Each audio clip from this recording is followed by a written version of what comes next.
Everyone talks about the power of data-driven instruction, but what does that actually look like? Look no further than iExcel, the ultimate online learning and teaching platform for K to 12. iExcel gives you meaningful insights that drive real progress, and research can prove it. Studies in nearly all 50 states across the US show that schools that use iExcel outperform other schools on state tests. Educators who use iExcel love that they can easily see how their schools are performing in real time to make better instructional decisions. And iExcel doesn't stop at just data. iExcel also brings an entire ecosystem of resources for your teachers with a complete curriculum, personalized learning plans, and so much more. It's no wonder that iExcel is used in 95 of the top 100 school districts. Ready to join them? Visit iexcel.com/PM to get started.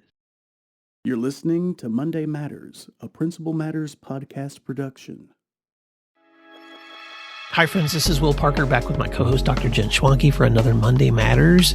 Jen, we made a promise a couple of weeks ago when we were talking about a question from a listener on one of our flagship shows where we just do the 5-minute Q&A, that we were going to revisit that question in a deeper dive. And so here we go. Monday Matters. Let's talk about the topic of teacher growth. And why don't you set the stage for why we're bringing this back and who brought this question to us? Absolutely. Yeah. So you know it's a good question if we think about it and then we can't stop thinking about it. So here we are. This question actually came from a colleague of mine not too far away, about 20 minutes to the north of where I work. Her name is Kat Stathulis, and she is, what a fascinating background, by the way. Let's just talk about who Kat is. She is currently an assistant principal at Olentangy Liberty High School, which is in Powell, Ohio, kind of the northwest area of above Columbus. And Kat started her career as a writer, mainly a speechwriter, and then she became a high school English teacher. And I think that's relevant because her question really is about how we can continue to push kids and push teachers to push kids. And so just knowing that Kat was a writer, a speechwriter, and then is now teaching the next generation of writers just helps set the stage. Yeah. So then Kat moved into district level roles. She supported new teachers. She led PD. She wrote curriculum, including district level courses. And so now she's in the AP role. And why don't you kind of recap what her question was for us? Yeah. Thanks for reaching out to Kat to get permission for us to use her name and for learning more about her context. And Kat, if you're listening to the show, thank you for your listening and for this wonderful question. She wrote, as a system leader, how do you encourage teachers in high performing schools to go beyond, quote, my students do well on tests, end quote, or even other administrators who say, have you seen our test scores, and aim for instruction that really stretches students' thinking, agency, and intellectual rigor? I'm especially curious how you do this when current success metrics and evaluations tend to reinforce the status quo. Wow. And you were right. We talked about this. So if you want to go back to the last flagship show, the Q&A there, Jen and I'm just going to mention the things we said last time, Jen. Leaders must remember the realities of the teenage brain. Rigor does not require more assignments or heavier workloads. Another key measure of success is readiness. And then I shared just a tool of the intentional use of levels of questions. So we're not going to revisit those now, but I do want to take some time, since the Monday Matters gives you and I an opportunity just to go a little deeper. What are some thoughts that you wanted to add as we continue part 2 of this conversation? Yeah, I kept thinking about this and how, I'm in a district it's very diverse, and there's some very high performing students, and there are some students who have a lot of ground to make up, so to speak. And this is always at the forefront of my mind. And what I do want to say, and I hope I don't offend anyone with this, but sometimes in those high performing schools and districts, the students do very well on tests, but there are a whole different host of problems that may not exist in situations where students aren't as high performing, such as sometimes immense parental pressure, sometimes immense self-pressure, high anxiety. And so I believe that sometimes teachers may not be pushing academically because they don't need to. That push is already there. And so they may, I have a colleague who's a teacher who's sometimes pulling back, hey, you don't have to do homework for 6 hours a night. I don't want you doing that in my class. loosen the reins a little bit. And so, we don't talk enough about that. Some of the intense pressures that kids put on themselves when they go to school every day and everybody around them is high performing. Every student. It's a pressure cooker. So there's one piece. And of course I have more thoughts, but I want to give you time to react to that. No, I it's so funny. I was just actually at an event recently where I ran into an old student who he's now a medical doctor. I'm so proud of him. And we were reflecting on his high school years when he was in my class as an English student. So, I mean, this is a long time ago, Jen. And it's so fun to see when your kids are successful. But he was remembering, like, I was talking about one day when I saw him walking into class, because I don't know how I remember so much about this student, but I have followed his career. But I remember one day walking in, he was probably 15 years old, and he stopped and closed his eyes and was clenching his fist like this. And I said, "What are you doing?" And he was like, I just know when I walk in this class, we're going to have a lot to learn. I'm just psyching myself up. And when I told him that story, he started laughing, and he was like, "I was that way in all my classes, Mr. Parker, because I was so scared I wasn't going to get an A." Now, on the one hand, you could say, well, look, he became a medical doctor. We should celebrate that. But on the other hand, you have to ask yourself, how do I work within that context of students who are already eager to learn and hardworking and pressuring themselves? And so what I love about Kat's question is what I really hear in this question is, how do we know deep learning is happening? I mean, we can all score well on tests, but how do we know deep learning is happening? That's not just something that gets a checked off on the evaluation or checked off on the school report card. And so that's kind of where I wanted to sit as we think more deeply about that, Jen. Well, and you need to hold me accountable right now, Will, because if I lose track of that question, the deep learning, I want you to bring me back. Yeah. But what I thought about too is how this anxiety to learn in rigorous environments has students working really hard to master those tests, but maybe not have that deep learning. And so here's an example. I was talking to a friend of mine, Tara Lukowski. She's actually the editor of EL magazine. And we were talking about kids, and we both know some of them very well, who bomb any high pressure test because they want it so badly. And they think if they fail it, then that will mean I'm not who I'm trying to be. And the example Tara and I were using is driver's tests. A kid who's like, I have to pass this or all my friends are going to think I'm dumb or a loser or whatever. And so they fail their driver's test because they pull out in front of somebody that I live with recently did that. When the whole intent of the learning is the test, and not learning how to drive or not learning how to do an algebraic equation or not learning a theory in geometry, whatever. If we're only teaching to the test, we're inherently increasing that anxiety. And so to get back, I'm getting myself back. Mm-hmm. How can we make sure that the learning is happening and that the conceptual understanding is deep without freaking them out about the test, yet still measure what they know? Yeah. So I was just doing this, I don't know what you want to call it. I was doing this, I was having a coaching conversation the other day, and I pulled out some work by Carol Dweck about growth mindset. And we were, just as a way to reintroduce that research, I said, let's just watch this quick video that summarizes what her research has said. And then I said, but I want you to make a list of words that the researchers use that describe a fixed mindset versus words that are used to describe a growth mindset. And I just happen to have those in front of me. I didn't put these in our notes, but when researchers look at students that are trying to learn, or put ourselves in adults trying to teach learning, or even how we respond to learning, and we step in with a fixed mindset, we feel like our abilities are innate. They're never going to change. We feel like I'm permanently stuck in this whatever mode I'm in and I can't get out of it. Any kind of criticism is seen as a personal attack. I then choose easier work because I want to do the minimal that it takes to reach whatever the thing is that's being measured. I tend to give up faster because of that fixed mindset. And the results are always based on what's measured, not necessarily what's valuable. As a result, I take less risks and I lack curiosity. So I might figure out how to fit within that fixed mindset, but I'm stuck. Where a growth mindset embraces, okay, opportunities, and these are the words the growth mindset uses, to improve with practice, to take chances to learn new things, to choose more difficult tasks and challenging ones because that option might get me someplace I've never been before, which leads to experimentation, which means that learning is a journey towards improvement, not just what I've been measured by, which makes me more creative in my learning too. Now, Jen, I'm just repeating back what Dweck's research has said.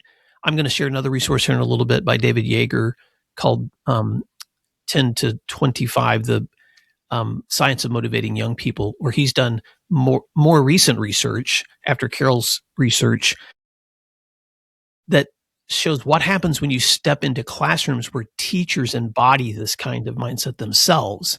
And so I'm just saying this out loud because I think that the most important thing we can do when we want to help students move towards deeper learning is first look in the mirror and ask, how are we stepping into deeper learning?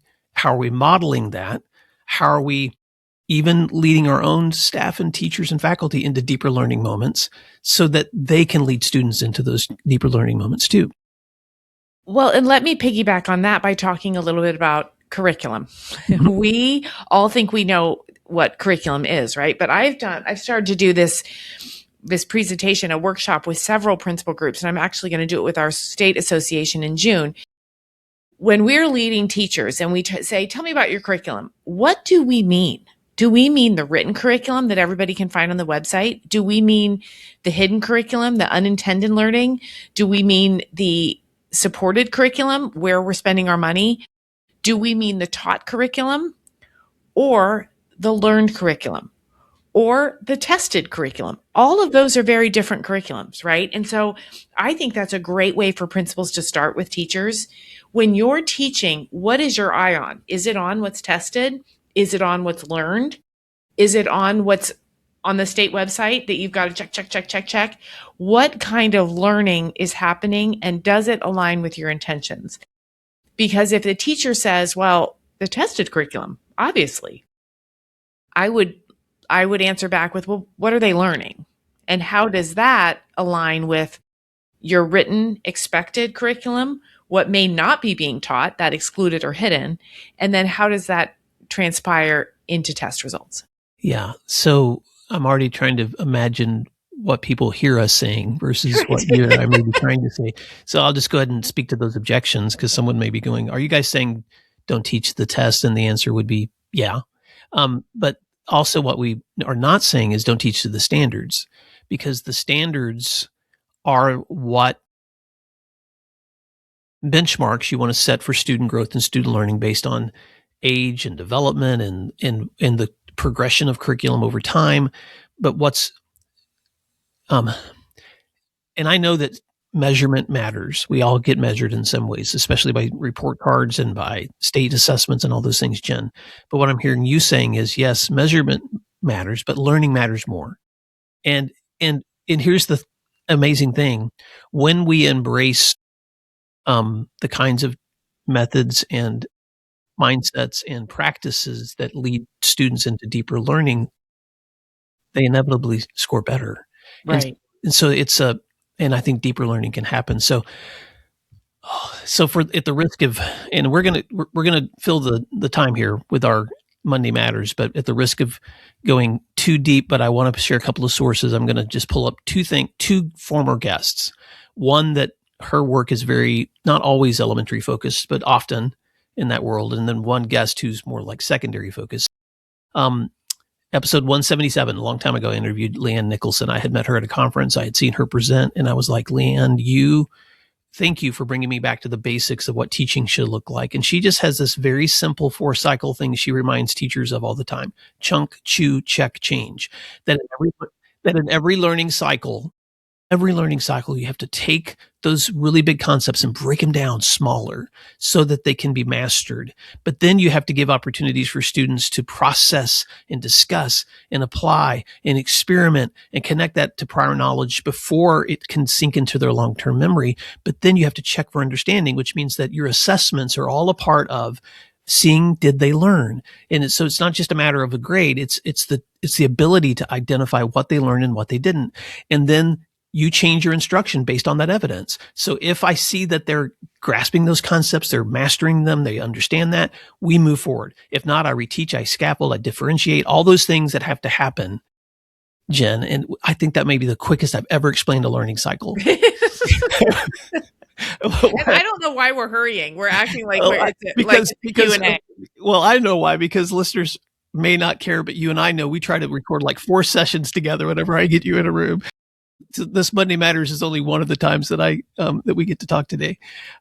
Source number 2. Before I go to source number 2, anything you want to say about that? No, I'll hold it. I will remember. Source number 2 is kind of, I think, more of a secondary application, and that's David Yeager's book I mentioned earlier, 10 to 25, episode 420. So Emily will put all these links in the show notes. But what I loved about David Yeager's work around mindset, mentor mindset, all those applications of Carol Dweck's earlier work, is he actually goes and spends a lot of time studying highest performing teachers in places you would be surprised that are high performing. So Sergio Estrada, that we all saw on the Stand By Me movie, I think that's what it was called, the AP teacher, that movie that was so popular. There's a lot of myth and misnomers in that movie version. In the real version, his approach was all about helping students normalize struggle, helping them figure out how to explain their thinking, and bringing them together in communities of learning so that they were being able to master these tests and raise their SAT scores. And so he also spends time in the classroom of Yuri Treisman, a calculus professor who was at Berkeley, and now he's at the University of Texas at Austin, because he was able to take students who normally would drop out or struggle in calculus, and he had the highest grades among his peers. And the question for Yeager was why? So again, most math classes you think about sit and get, but instead his model is all about creating an environment of belonging where these learners together, they're seeking together, they're looking for strategies, they're looking for that productive struggle that helps them get to the place where they can understand and master these concepts, in a place where the teacher's holding them to really high expectations, but is equally giving them as high support as they need to find the answers to their problems. And then the third person, I'm just pulled 3 from his research, Arlene Heath, who teaches at University High School in Urbana, Illinois. At least she did at the time of this research. She is just another one of these teachers. I'm not going to unpack all of her approaches, but again, she was able to see her students performing in ways, especially students in demographics that typically are not performing high, closing those disparities. And so I just couldn't help it, Jen. I thought, okay, we can talk about this, but we could also point people to people that are doing it every day. And there's some wonderful other resources out there. And I'd love to hear from Principal Matters listeners, but let me let you wrap up our thoughts as we've talked about this through our Monday Matters. Well, first of all, thank you for bringing the research. Thank you for bringing resources. And thank you, too, for in the middle of this episode for saying what we're trying to say is, because we were all over the place, and that's okay. One of the things I used to do when I taught, and it's my favorite tool. It's my favorite tool as a parent, as a leader, as a teacher. And I taught back when dirt was new. So this has been a long time. But I would say to my students, okay, I want you to tell me that in a different way. Or I would say to my students, I'm going to ask this in a different way. Let's see if you still get the concept. If I'm Kat and I'm leading teachers and I want them to show me that kids are really learning it deeply, that's the way to do it. Hey, I'm going to scramble this question up. The test is going to be in a different order than the review sheet. I need you to say that back to me using different words, right? That's how we know if it's really sinking in. So those questions, I think, are best done in person through a conferring model.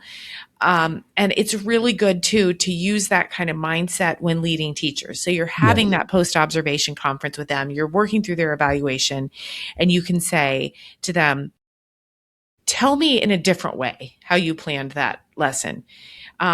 I'm going to say back to you what I just heard you say about addressing those standards, see if I've got it. Yeah. So you have that, a word scramble, so to speak, to really see how deep the understanding is. Wow. So that's just a quick that's so takeaway. good, Jen. So I'm going to try a Will summary, because we've done this in two parts. So in part one, and I tried to take some notes beforehand because I knew how hard this was going to be. So in part one, we said the following: rigor isn't all about more or higher test numbers. It's about intentional questioning, intellectual stretching through conversations, preparing students for the next stages, even when that growth isn't easily measured. And in today's reflections, I think what we've tried to say is that students are highly attuned to whether adults respect them and whether they're asking the questions or saying to them, I expect a lot because I believe in you. And when we communicate that expectation, students tend to respond, and the research supports this, with greater effort, greater persistence, and greater achievement. But high standards alone, and I'm pulling this directly from Jaeger's work, high standards alone are discouraging. Support alone lowers expectations. But when you have high standards and high support together, when they're combined intentionally, they can produce greater and deeper learning.